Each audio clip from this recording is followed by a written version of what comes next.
anak, you study first. You need to learn to read and the script.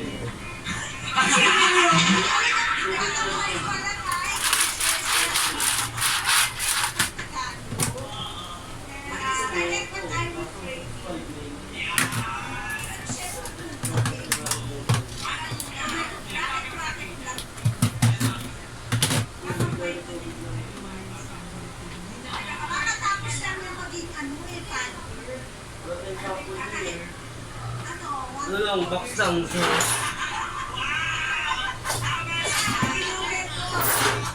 Box lang, mami. Box lang meron. Box lang meron.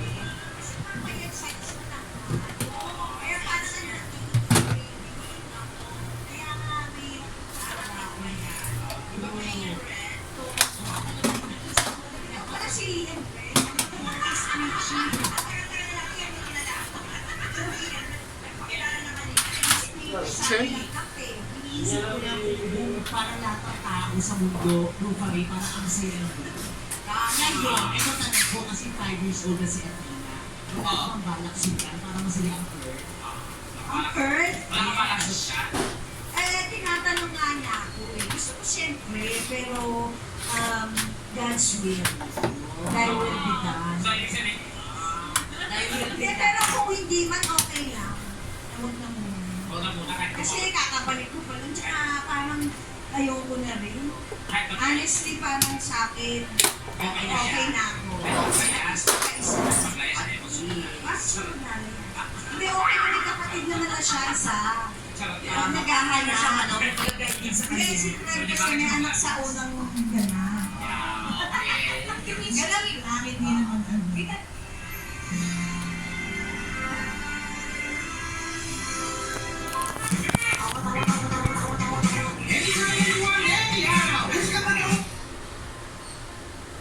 Dito lang ako din. Tumulong yung Samsung. So sweet. 11 days. Nagpakasal. Nakatago yung tao. Yung magic instrumento ng tatang babae sa Pinas. Surprise number. Ang ganda-ganda.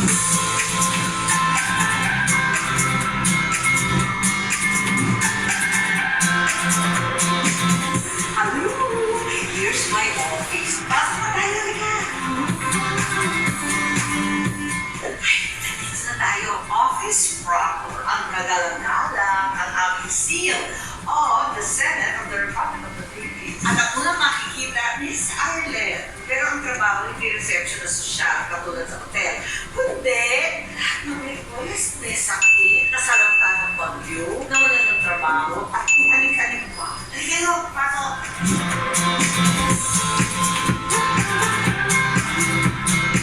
At si Nico, expert pa sa economics. Si RC, siya yung head ng legislative namin. Say hello! Eto, si Bernal, si General Oka, at ang pinakamadakong sa lahat, Miss Jenny Apostol. Siya ang taga-follow up ng project, kilalanin mahigit kung may mga request sa mga kapsada. Ayan, eto naman si Attorney Ma. Eto, nasa political department. Liaising with the LGU, halos ang lahat ng kapwa-gobernador kasi doon ako galing. SK, ayan. At saka, pinakamamahal na barangay kapitan ng mundo. Si Ma'am Delia, ayan. At namin yan, pagkat siya nagpapasahod. And syempre, palibhasa Northern Luzon, ako yun. Naladala ko yung aking mga bulol for good luck, good fortune, may name dropping at picture dropping dito sa loob. Lahat ng aking mga napuntahan ng mga bansa, kasama ng aking tatay at nanay, ay lahat mga presidente, prinsipe, sheik, Russia, Cuba, si Santo Papa, kompletos regalos. Pero syempre sa gitna, proud nanay, andito si Governor Matt Manoto. Eto, yung huling picture namin ng nanay ko sa Marawi. Ang ganda-ganda ng Marawi, tsaka feeling maganda rin kami. Kasi mga ka-prinsesa talaga. So, this is my picture wall. I'm very, very proud of all these things that have happened. At dito naman, ang ating infamous actor cover with, of course, the t-shirt.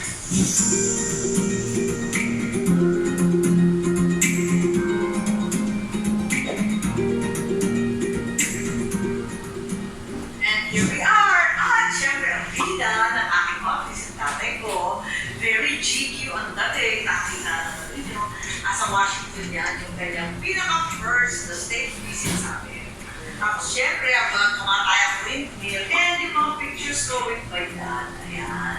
Yung kabagyensan, makulit na bata maliin. Makulit pa rin nung dalagita at makulit pa rin nung kabataang barangay.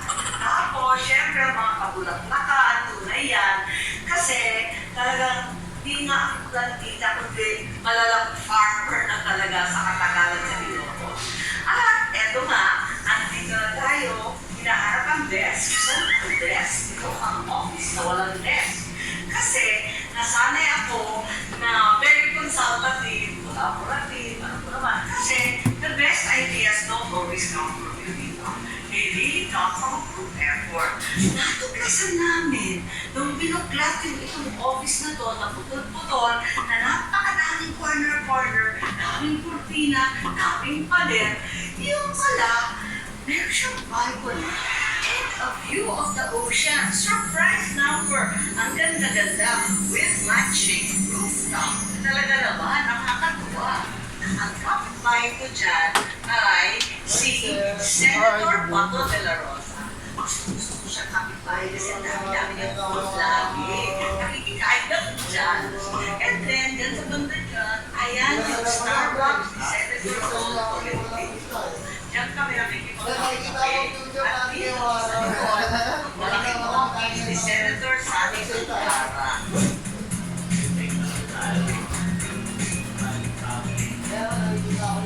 Kung nai-stress naman todo, masarap tignan yung aming pamilya. Ito yung picture namin, na lahat ng mag-anak. Siyempre, nagbubulong-bulungan kami ng tatay ko.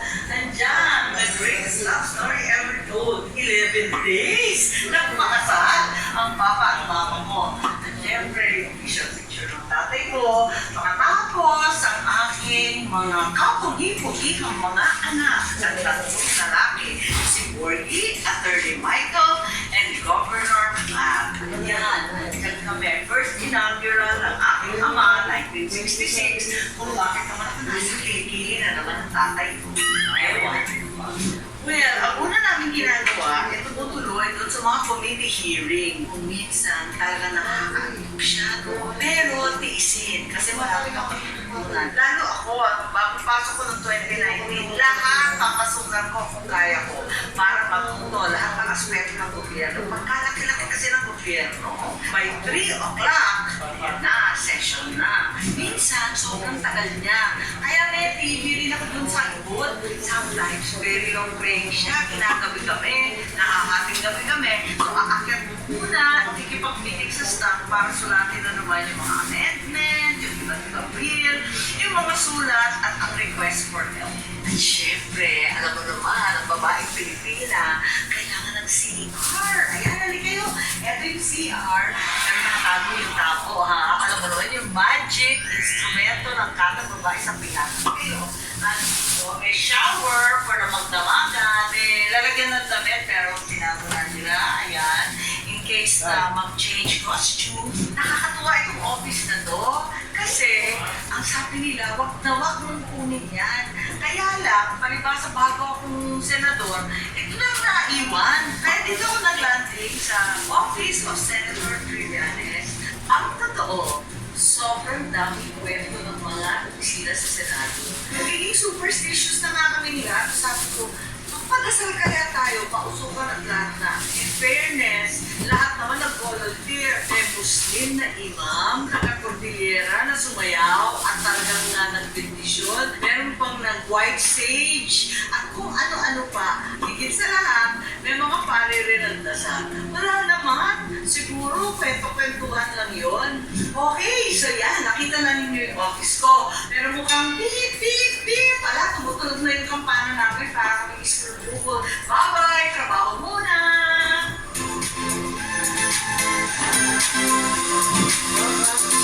Lahat ka lang ako na magtrabaho.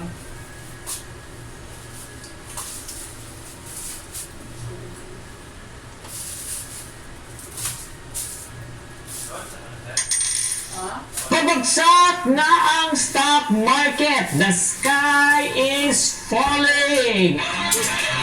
Isa ka na ba sa nagpapanik sa pagbagsak ng stock market? Ano ang dahilan ng crash na ito? Dapat ba tayo matakot? Kung gusto nyo malaman, let us watch this video. Videos that will make you Init. and debt-free. Hi there! This is kita ng inyong pambansang wealth coach. Welcome to another wonderful episode and educational episode of our channel. Pag hindi pa kayo nakasubscribe sa channel na ito, I do encourage you to subscribe at araw-arawin nyo ang pakikinig at panonood. Every 8 p.m. may bago tayong nire-release. Sa video na ito, pag-usapan natin what is stock market, what are the factors that really affect the stock market, and should we still invest and believe in the stock market? Ala. Okay mga friendship, let us start. Makatapos lang po ng eleksyon at syempre naman alam na po natin kung sino pong nagwagi. For sure may mga ibang tao na celebrate at meron ding ibang tao nagdadalang hati dahil hindi po nanalo ang kanilang piniling kandidato. However, one day after that, ito po nangyari. Makikita nyo, ang PSE po ay medyo pula. Oo, all shares naka-down. Pag nakikita nyo po yung sa chart po ay pula, parang grade lang po sa ating report card na bumaksak po tayo.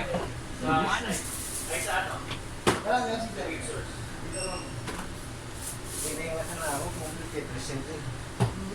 Pipilisan na ako kung 50% kasi wala eh. Kuya? No? Init. 50%. Pipilisan na ako nun. Oo nga.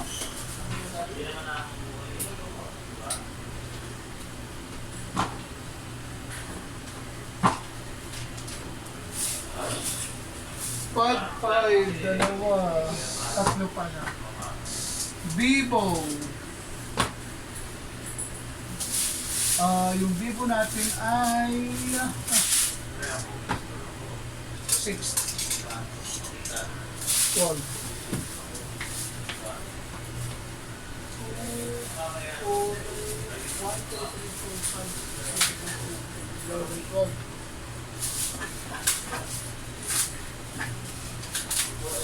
Si Tecno natin, Tecno, 6. Okay.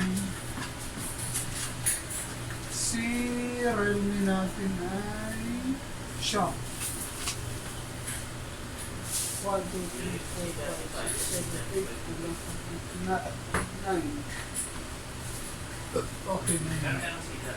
Wala nga bin. Pinaudot-udot pa kasi ng Realme na yan. Okay na yan. Diba? Okay. Dito kuya na lang yung iba. Dito sige, dito na lang para. Ayun, wala. Wala pang naman sa dito.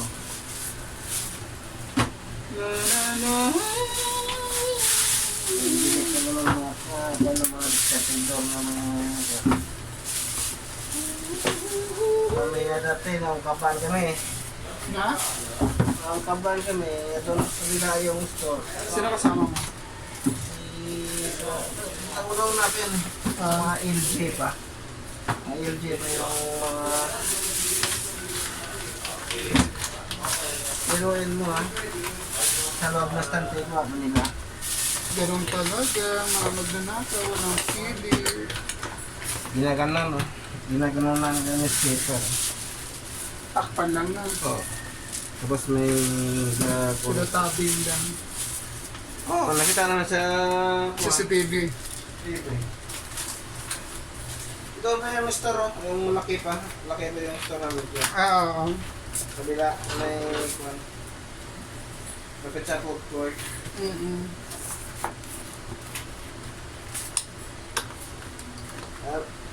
May kwan pala. Ang demand pala. Hindi man. Haba, estante yan ha, yung mga ganito. Oo. Abutan ko pa yun doon. Kuya, sabi sa'yo.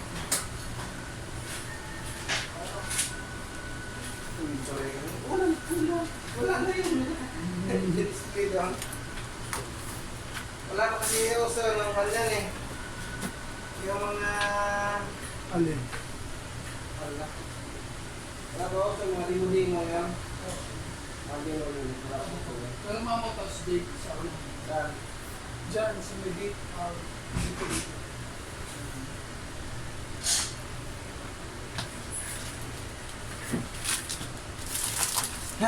Diyos mo Marimar. Okay na?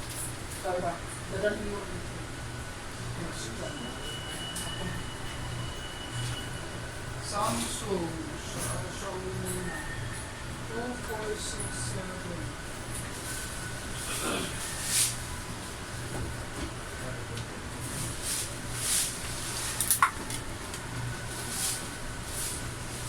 Samsung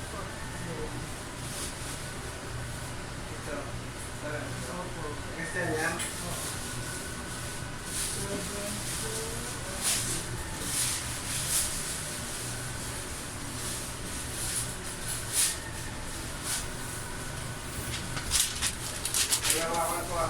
Ha? Yan kuya. 245.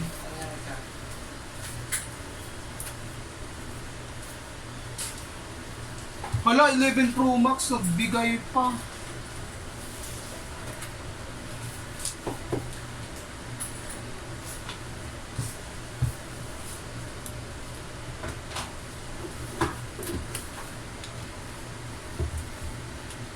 I-10. 10. Ayun. Padikit lang. Ayaw, CCTV mo dito sana. Ha? Yung CCTV mo nakadikit. Oo, ano yung covers natin sa CCTV yan. Salamat ako, bilhin.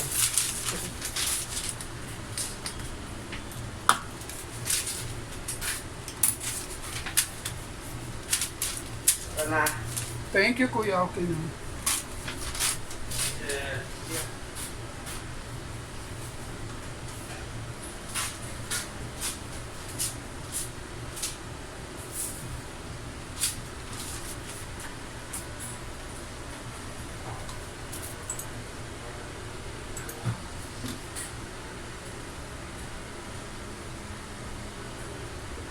Market, but before you and I panic, alamin natin ang masabi ng isang business journalist na si Daniela Laurent along with Sherry Cosim and Kuya Ted Pailon sa isang interview at pinaliwanag po nila ano ba ang stock market. Let us watch this. Ang stock market ay ang presyo, ang price tag that you would put for all the most important companies in the country. So this is a proxy ng ekonomiya, di ba? Because sa stock market, that is, you know, all the Globe Telecoms, the Smart Telecom, ICTSI, Jollibee, everything. Kung bibilhin mo yan today, what price am I going to get? And that is the index. The index is the top 30 companies ng bansa. So the richest people are part of that index. So kung meron ako, if I have all the money in the world, magkano yan?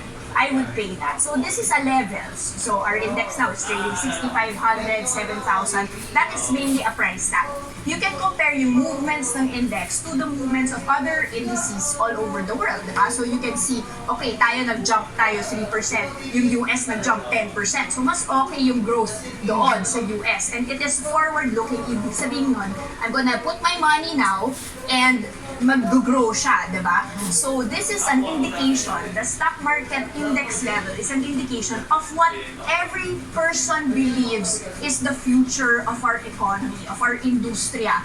So kung makikita nyo, ang ibig sabihin lang pala talaga, ang stock market po ay price tag. Binibili ng investors ang mga negosyo and expect na lalago to. Depende kung anong galaw ng merkado. It acts like a overall macro perspective in terms of the economy of our country. Kaya kung ang lagay ng stock market, like for example, yung mga presyo ay tumataas, ang ibig sabihin, mataas po ang belief system ng mga tao sa kanilang negosyo. Kaya tumataas ang presyo. Pagka hindi naniniwala ang tao, natatakot po ang tao, syempre, babagsak po ang presyo.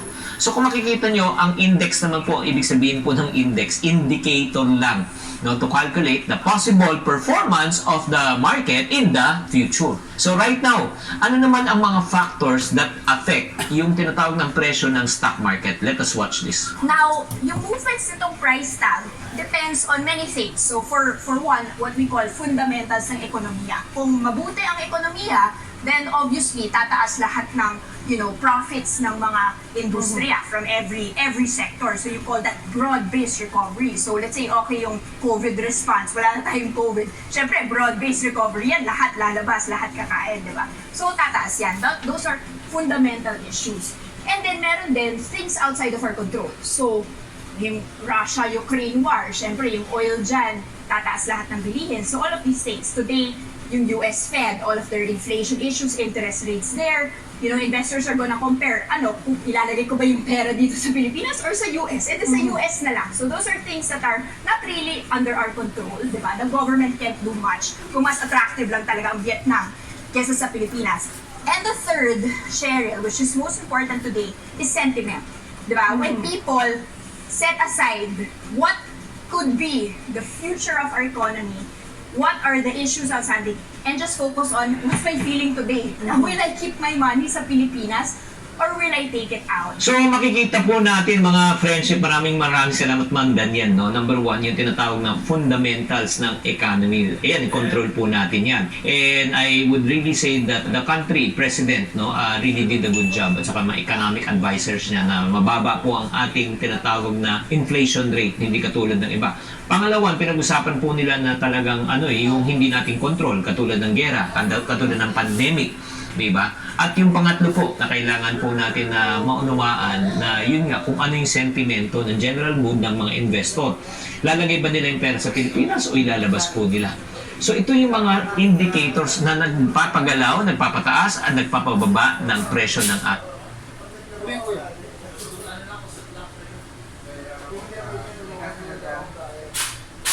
Magkano? Ano yung kubo ng taha?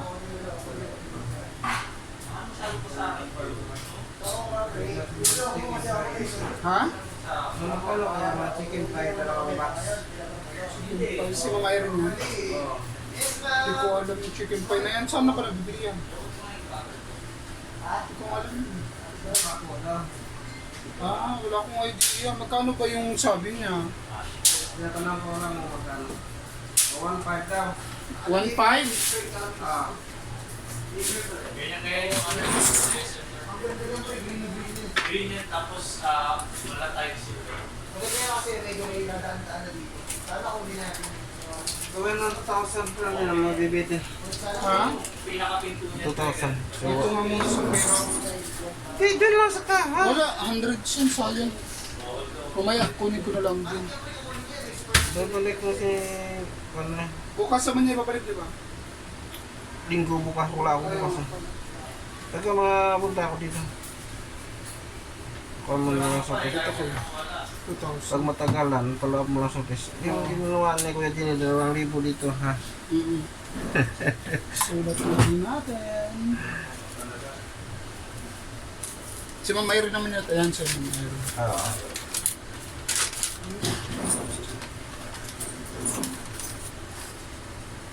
Hindi, bro sa office ko na resibo yun.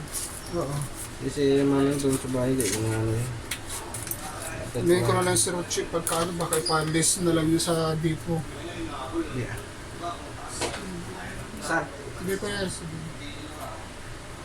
Kaya, bababa na ako eh. Kaya ako pa naman, wala pa naman ako cash. Kung barada ako na lang. Sige lang. Sige. Ano mo mamaya?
Hindi po.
Por saan ka may alam na memory card dito na mura lang?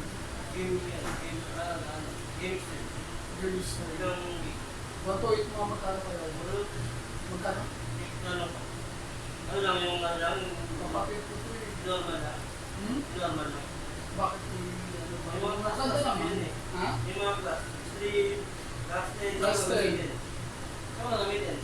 Sa kapatid ko rin. Camera, cellphone, mga ganun. Cellphone.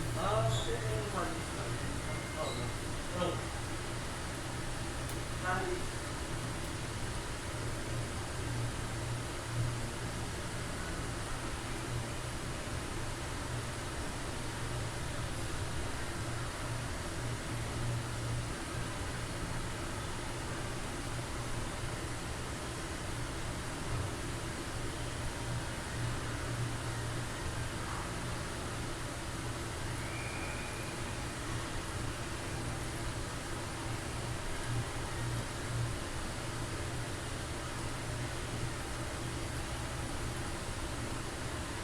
Yes, sir.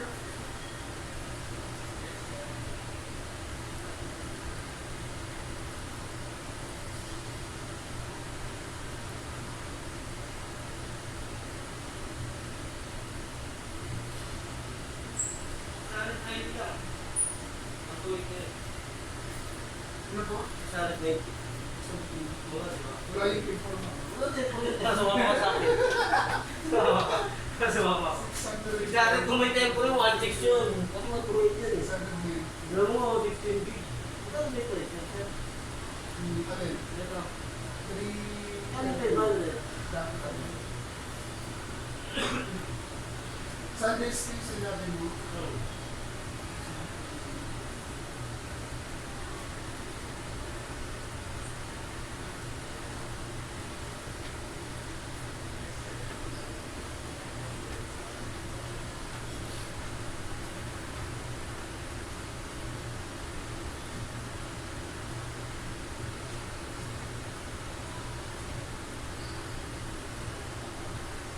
Bawal ngayon ang isang 4-year-old na batang babae dahil sa video nito na umiiyak at nais pamalikin si Pangulo. Magandang gabi po sa ating mga televiewers sa SMNI, lalo na kay Jason at kay Admar. Okay. Magandang gabi po. Sir, meron po kayong panukalang batas dito. Ano ang dahilan kung bakit ninyo ipinanukala po ito? Kasi kumbaga itong 6 years na isang termino lang, medyo matagal na rin natin na experience ito.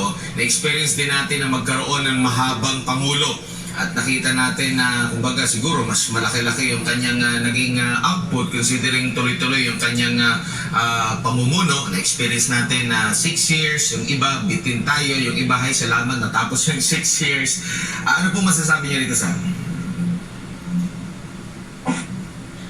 Well, alam mo, sa aming Jason at Admar, tayo din na nag-usap ng 18th Congress regarding this matter. This, the 18th Congress, this is the resolution book.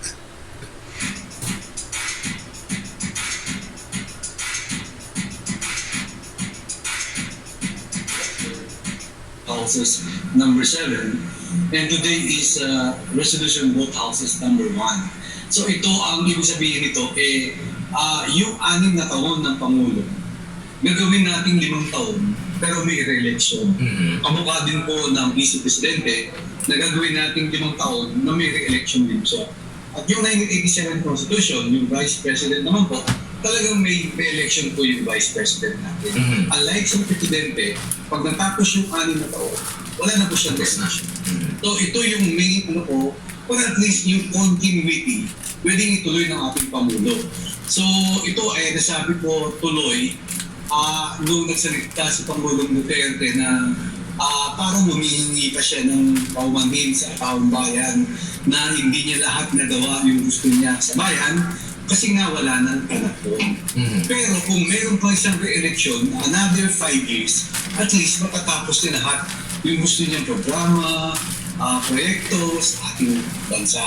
So yun ang main purpose po. That's why I filed this again in 19th Congress Resolution Both Houses number 1. Sir, ano pong nangyari noong 18th Congress? Hindi ba ito tinanggap? Hindi ba ito tinanggap ng Kongreso? Or kinulang sa oras?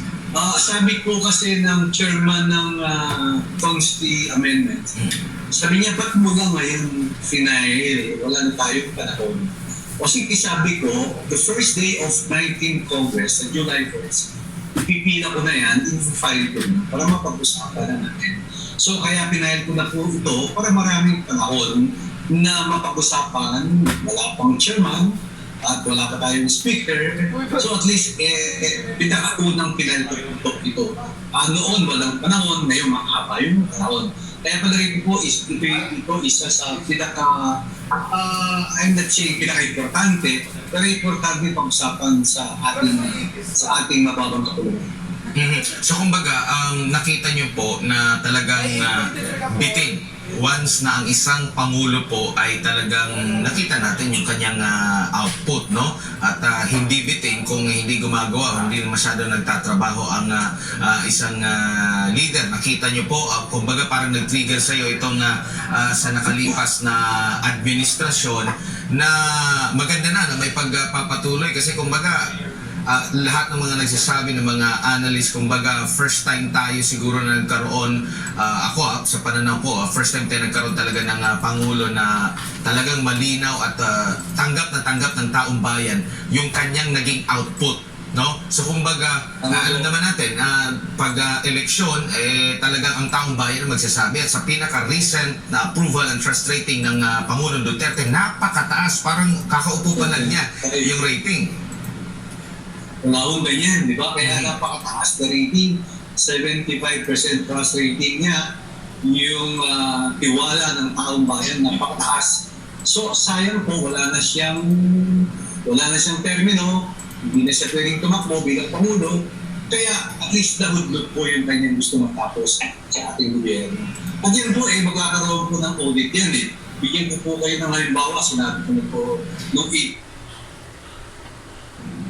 I once knew a man who saw what little had been achieved since independence in a land of people with the greatest potential for achievement, and yet they were poor. But he got it done, sometimes with the needed support, sometimes without. So will it be with his son. You will get no excuses from me. We can trust no one else when it comes to what is best for us. Past history has often proven that. Solutions from outside divided us, none deepened our understanding. They were always at our expense. Never forget, we are Filipinos. One nation, one republic, indivisible. We resisted and never failed to defeat foreign attempts to break up our country in my father's watch. His strongest critics have conceded that. So let us all be part of the solution that we choose. In that lies the power to get it done. Always be open to differing views, but ever united in our chosen goal. never hesitating to change it should it prove wanting. That is how agile, resilient republics are made. Our future we decide today. Yesterday cannot make that decision anymore, nor can tomorrow delay it. The sooner we start, the surer and quicker the prospect of achieving our future. These are troubling times. What's happening to others can happen to us, but it will not. Kasi sabi ka, hala ka! Shoota ka? Seryoso? Hala siya?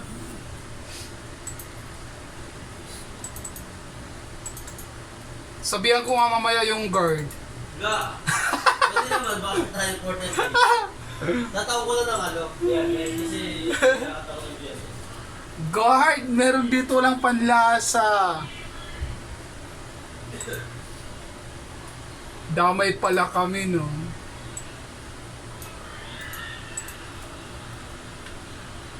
We see what's happening. That was the first time that I met. She was coming to him like she know her, and he was so nice to her. She was. Then they met again. He was standing on the hallway just waiting for the elevator, and she went saying hi to him really nice, but he was rushing at that time. And one day she was by the door, fooling around, scratching, bending, looking at me, screaming at me too. I said, I think she wants to see him. Can I take you out when I come back?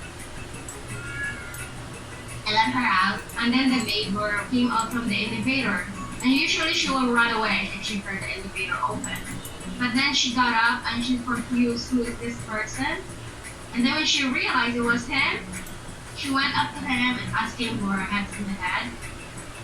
This time I can see that my family is sure about this guy. After that, they did not see the guy again. God. She would literally sit down and she would come back to me very sad because he wasn't there anymore. He's not coming out from the elevator or from the door. So she didn't really know what happened.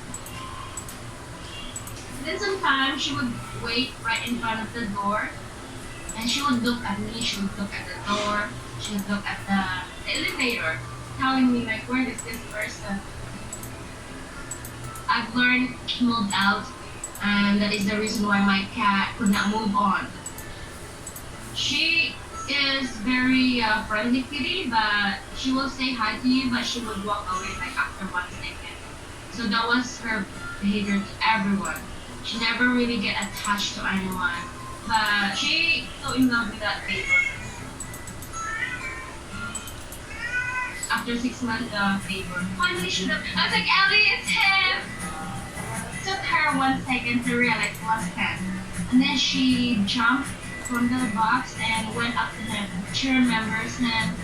She did all the markings to him, like the petting. He came in. He sat on the couch. She stepped on his feet, and then she went up to the couch, and then she was on his lap as well, standing like pet me. And that was the first time I saw my cat doing that stuff. She's not like that, not even to me. Now she is happy, but still I think waiting for her. It's a different waiting now. It's like she is happy that she knows that he's there, but she keeps waiting.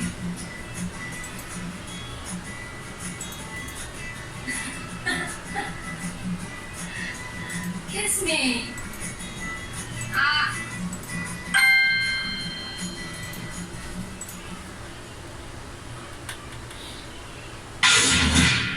Noong unang linggo ng Hulyo taong 1850, may nakitang lumulutang na itim na krus sa bunganga ng Bukawi River o mas kilala noon na Wawang Kapis. Hinango ang krus ng isang mangingisda at ito'y dinala sa kanyang kubo. Hanggang naisipan ng mangingisda na dapat ay pagsaluhan ng bayan ng mga biyaya ng itim na krus. 1 taong dinadasala ng krus hanggang sa napagkasundo ang ipaparada sa ilog ang krus sa ibabaw ng malaking bangka na pinaliligiran ng mga taong nakasakay din sa kanilang maliliit na bangka upang mas marami ang makasaksi at makapagdasal dito. Pinaniniwalaang ang itim na Robredo, lima, yun ang gusto mo, di ba? Hindi naman ka namin pipilitin eh. mistulang hit.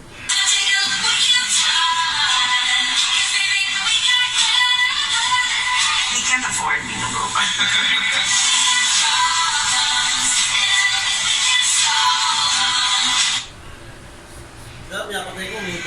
Ito guys, no, early today, I saw this tweet coming from a fellow BBM supporter. Sabi niya, kung ano daw yung ginagawa ng mga kakampi ng pangbabastos at pangbababoy kay First Lady Liza Marcos, yun din daw ang gagawin ng mga BBM supporter. So mga kakamping, hindi matatapos ang cycle natin na to. Babanatan niyo si First Lady, babalikan naman kayo ng mga unity sa paraan na si Attorney Robredo ang kanilang titirahin. The point is, hindi titigil tong cycle na to. Diba? And come to think of it, ano, kung talagang mahal nyo si Attorney Robredo, kung kasi nyo titigilan nyo yung pambabastos at pambababoy nyo kay Attorney Lisa. Are you in school here? Panagutin ang mga sangkot sa agri-smuggling. Yan ang mungkahi ni Senadora Amy Marcos sa kapatid na si Pangulong Bongbong Marcos na uupo rin bilang bagong kalihim ng Agriculture Department. Ipinagtanggol naman ng Senadora ang isa sa mga idinadawit sa issue na si Navotas Mayor Toby Tiampo. Ang isa pang nasa listahan ng umano'y smugglers na si Customs Commissioner Ray Leonardo Guerrero may hamon naman sa mga nagbibintang sa kanila. Nakatutok si Marizo Mali. Sa unang araw ng panunungkulan bilang Pangulo ng kapatid na Senador Amy Marcos na si President Bongbong, may inihirit agad ang Senadora. Dapat daw ay magsagawa ng mas malalim mga investigasyon kaugnay sa agricultural smuggling at kasuhan ang mga sangkot dito sa unang 100 araw ng bagong administrasyon. Ayon kay Senador Marcos na chairman ng Senate Committee on Economic Affairs, ang aktwal daw na paghahain ng kaso laban sa mga smuggler ang magiging sukatan kung gaano kaseryoso ang administrasyon para sukuin ang pandaraya o anong ginagawa sa importasyon ng mga produktong pang-agrikultura. Ito raw ang nagiging sanhi ng pagbaba ng farm gate price dahil lang para mawalan na umano ng gana ang mga magsasaka sa kanilang kabuhayan. Pero dapat daw ay ayusin muna na gusto ang listahan ng mga hinihinalang mga smuggler ng mga produktong pang-agrikultura. Ipinagtanggol din niya si Navotas Mayor Toby Tiampo na sa pagkakadawit ng pangalan nito sa listahan. Sabi ni Senadora Marcos, si Tiampo raw ang may pinakamatinding paninindigan laban sa smuggling at naghain pa nga ng mga kaso sa mga sindikato. Dagdag pa niya, bakit daw hindi pinapanagot ang mga matataas na opisyal ng DA? Kinukunan pa namin ng pahayag ang palasyo tungkol dito. Si Pangulong Marcos ang nagsisilbi ring kalihim ng Department of Agriculture sa ngayon. 22 mga individual ang pinangalanan sa Senate report, kabilang ang ilang mga opisyal ng Department of Agriculture, mga tax agencies nito, at ilang mga opisyal ng Bureau of Customs. Si Bureau of Customs Commissioner Ray Leonardo Guerrero na isa sa mga idinadawit sa kontrobersya, may hamon sa mga nagbibintang sa kanila na sangkot sa smuggling. Sabi ko, imbestigahan na lang nila. Nakapag-usap naman kami eh. Kausap ko si Director General Monteagudo, si Batalya. Kausap natin yung sa ISA, kausap natin yung PNP. Hindi ko alam kung saan at sino nagbigay ng mga informasyon na yun na sinasabing validate. Pero yun din ang pag-iusap namin para matapos sa itong issue nito. Kasalukuyan namin ni bine-verify nga ito. Kausap ko the other night si Director General Monteagudo, nag-text kami. Na-clarify ko. Sabi ko yung sinasabi ni Senator Soto na pinirmahan niya daw. Listahan. It appears na meron lang pinirmahan si Director General Monteagudo pero not in any way related doon sa sinabing validated this. Meron siyang transmittal letter ata na pinirmahan address dun sa Senate. Na kung saan nakatouch yung mga ibang dokumento. Pero on their part sa DICA, wala silang pinasabit na validated list. Handa raw silang harapin ito dahil alam daw ni Commissioner Guerrero na malinis ang kanyang konsensya. Hindi na iwasan ni Guerrero na maglabas ng sama ng loob. Unfair talaga sa amin at saka sa mga pamilya namin at saka sa institusyon. Pati sabi ko, Yung mo yung pinaghirapan namin dito sa Bureau of Customs sa isang iglap parang nawala na. 3 taon namin binuno itong transformation at saka reform agenda namin dito. At marami namang magpapatunay na malaki ng pinagbago namin. Pero sa isang iglap, sa isang kwento lang, nasira lang. So, sabi ko, mabuti pang kasuhan na lang kami para magkaalaman at ma-depensahan din namin ang sarili namin dahil kawawa naman yung integridad at reputasyon namin, pati yung pamilya namin, damay mo. Hinihingan pa namin ang reaksyon dito sa Senate President Tito Soto na namuno sa investigasyon ng Senado tungkol sa agricultural smuggling. Pero nauna nang sinabi ni Soto na galing sa NICA ang listahang isinama sa inilabas nilang committee report. Mariz Umali, Nakatutok, 24 Oras. At isi-share ko sa inyo kung paano ako mag-budget ng pera for the whole month. So, etong budget na Mula dito sa Clark Air Base, Pastor Jeff, ano ang magandang naidu? payag ng labis na This is why it is almost Arestado ang mag-live-in partner na nagsabwatan para mangitil ng pera sa biktimang nakilala nila sa isang dating app. Nakatutok si Emil Sumangil, exclusive.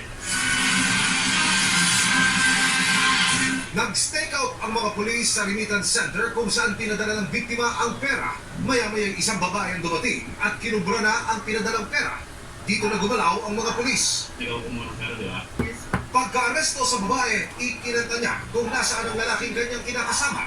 Agad din itong nadakip ng mga pulis. Inaresto ng anti-cybercrime group ang mag-live-in partner, makaraan muna silang magsabwatan para kunan ng pera ang complainant na biniktima nila sa isang dating app.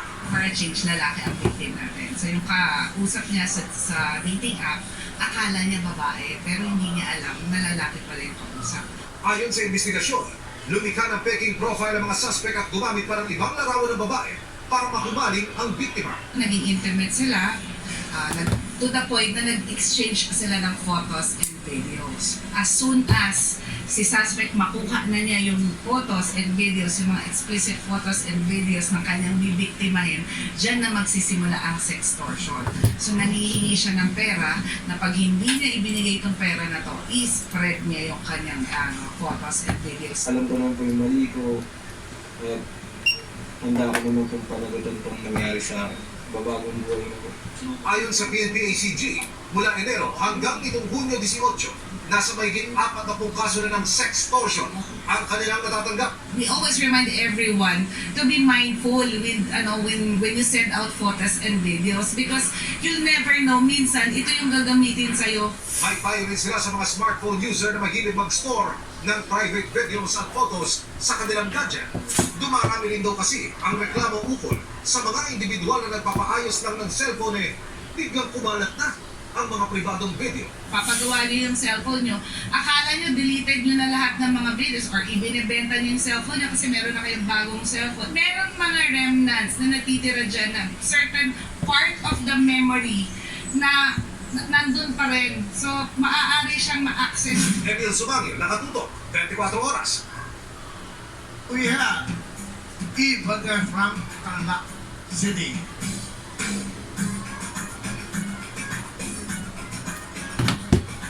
E-Burger is 90 years old. Hi, E-Burger.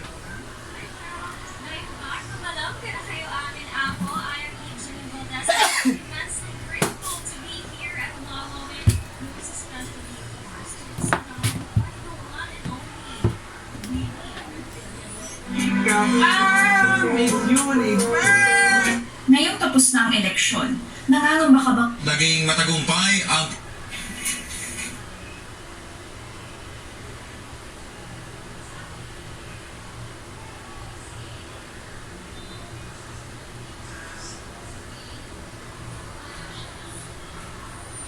Our connection with others can only be as deep as our connection with ourselves.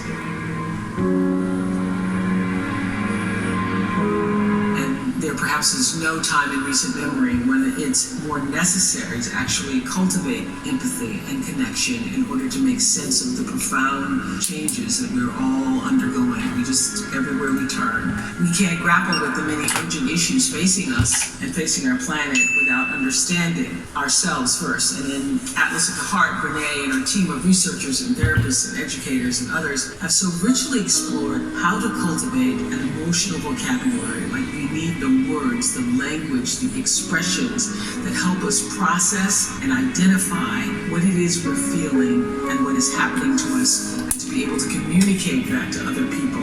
And what they've discovered is that without that, we won't find the solid ground within us that gives us the courage and the confidence to embrace love, to embrace happiness and our own vulnerability, to face and transcend our pains, or to navigate the great uncertainty that is the human condition. So in Renee's words, she says, with an adventurous heart and the right maps, we can travel anywhere and never fear losing ourselves, even when we don't know where we are. I just love that. The solid ground, the anchor we're searching for, is connection, and it is within each of us. But to forge meaningful connections with others, again, we have to first connect with ourselves. And I know we're doing a lot of connecting this week with family and friends. We have to establish a common understanding of the language of emotions and human experience in order to do that. So as you're trying to figure out, what do I do? How should I do it? First of all, I will say this, that when you don't know what to do, my girls have heard this over 100 times. When you don't know what to do, you do nothing.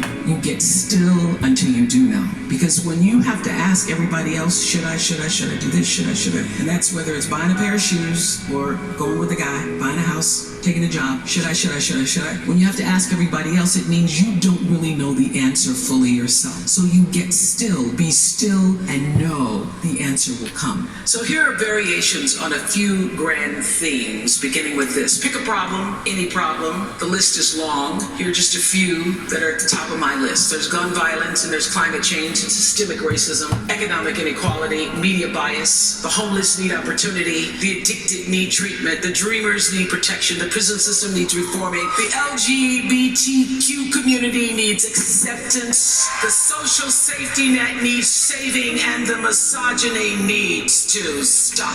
Needs to stop, but you can't fix everything. But what can you do? Here and now, I believe you have to declare war on one of our most dangerous enemies, and that is cynicism. Because when that little creature sinks in, it hooks into you, it'll cloud your clarity, it'll compromise your integrity, it'll lower your standards, it'll choke your empathy, and sooner or later, cynicism shatters your faith. When you hear yourself saying, oh, it doesn't matter what one person says, oh well, so what? It's not gonna make any difference what I do, who cares? When you hear yourself saying that, know that you're on a collision course for our culture. And I understand how it's so easy to become disillusioned, so tempting to allow apathy to set in, because anxiety is being broadcast on 157 channels 24 hours a day, all night long. And everybody I know is feeling it. But these times are here to let us know that we need to take a stand for our right to have hope. And we need to take a stand with every ounce of wit and courage we can muster. The question is, what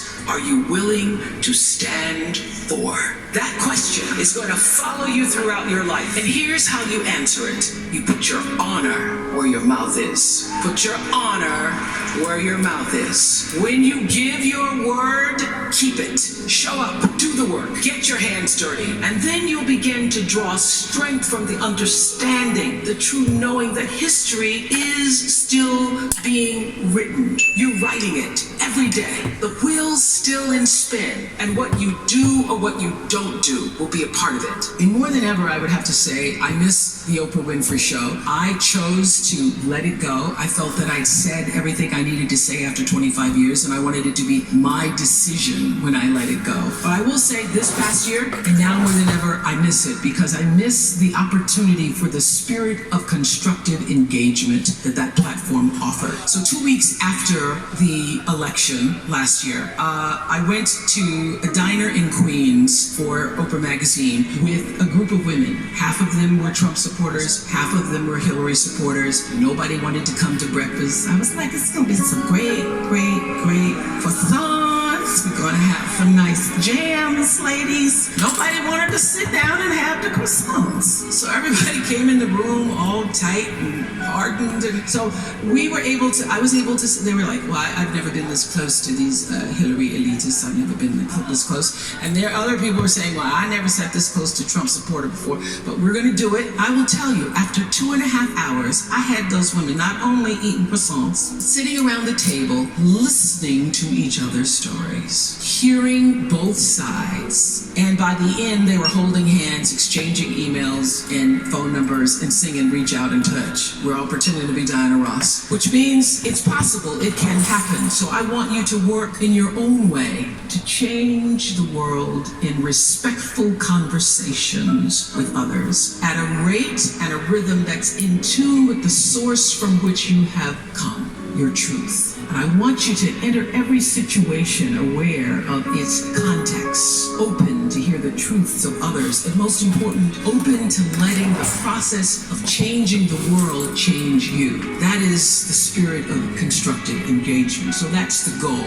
to be a compassionate woman of substance, to be committed, to have constructive engagement, to live this life of substance.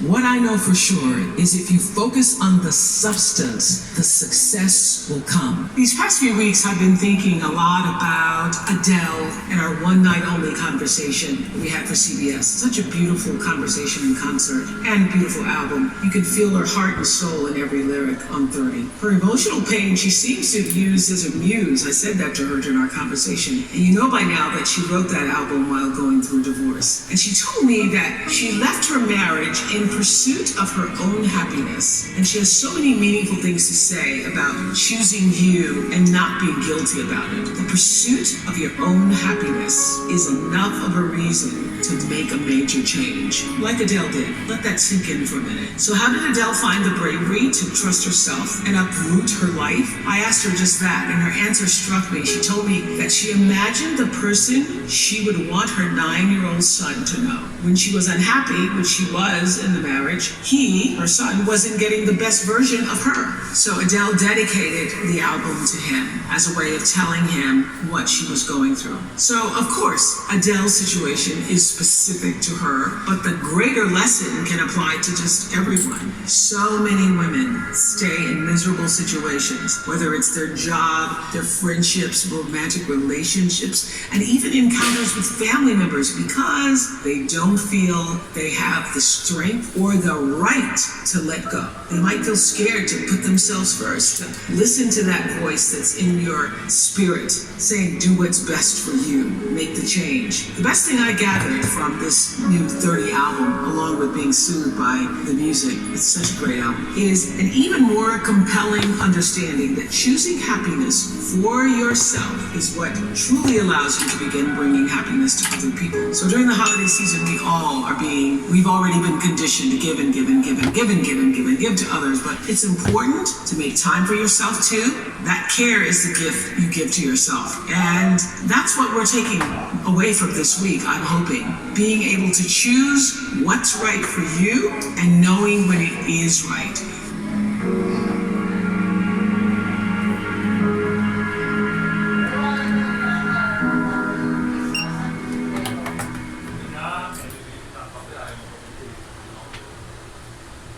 So one of the reasons I believe that I've been able to be so successful is because during the years where we had, fierce competition from other shows and other people, I would always say to my producers, you can't run their race, you can only run yours. And you really can only run what you're doing. You can't even worry about your own fellow producers. You can only run your own race. That lesson that Glinda the Good Witch gives to the Wicked Witch of the West when she says, go away, you have no power here, that's a powerful lesson.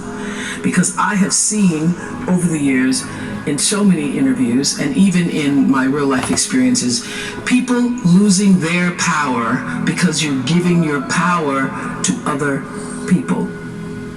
You lose your power when you try to take control of somebody else's energy because you have no power in any energy field other than that which is your own. And your real job in life is to figure out, how do you master your field? How do you do that? By consistently choosing love, by living in the space of gratitude, and knowing that that power that you feel from time to time comes from a source that is greater than yourself. Because nobody gets out of here alone. Nobody. Nobody is making it alone. And when you are trusting in when you are afraid, when you are sad, when you are unable to make a decision, when you are challenged, when you are moving in the direction of all that which is fearful, it's because you're trusting in your own power. I couldn't get here by my little bitty ego self. When you look at where I've come from, a little town, apartheid town, in Kosciuszko, Mississippi, in 1954, where there were more lynchings of black men per capita than any place else in the world, where you had to be off the streets, literally, when white people walked down the streets, where there was no vision or hope for you as a black man or black woman, other than being a domestic or teaching in the colored school. And my ability to step into literally the flow and grace that I call God is what has gotten me here. And I consistently mine that, because having a spiritual life isn't something that you can attain because you already are a spiritual life. Pierre Teilhard de Chardin said, we're spiritual beings having a human experience. I know this to be true. So it's not like you can go out seeking a spiritual life. You already are one. And the real job is for you to become aware of the soul's calling and the spirit that resides in, above, around, and through you. And be about the business of fulfilling that. There is no one else in creation like you.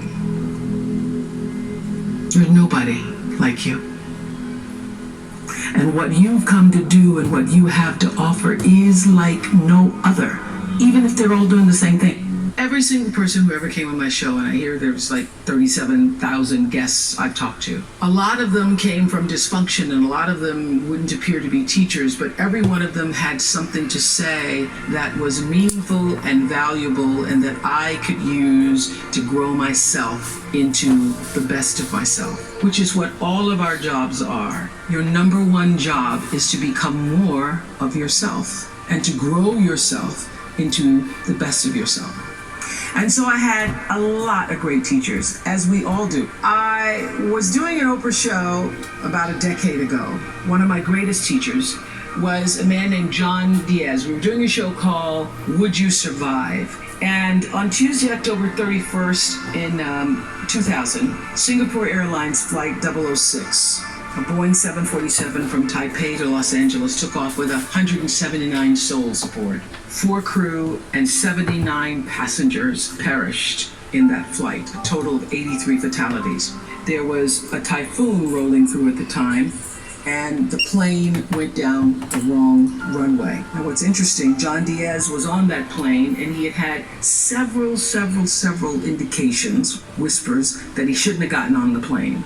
But he did anyway. He got on the plane and he managed to be one of the survivors. And on the Oprah show, I was asking him, what do you think it was that you were one of the survivors? And I said, do you think it was your position on the plane? Because he was in first class and he was sitting on the right next to an exit door. And he said, yes, I think it might have been the position of the plane. And also my quick thinking, he says, and the fact that I didn't stop moving. So I said, you don't believe, you're not a religious man, you don't believe that there was some kind of divine intervention going on there? He goes, no, I'm not a religious person. I do not believe that it was anything divine.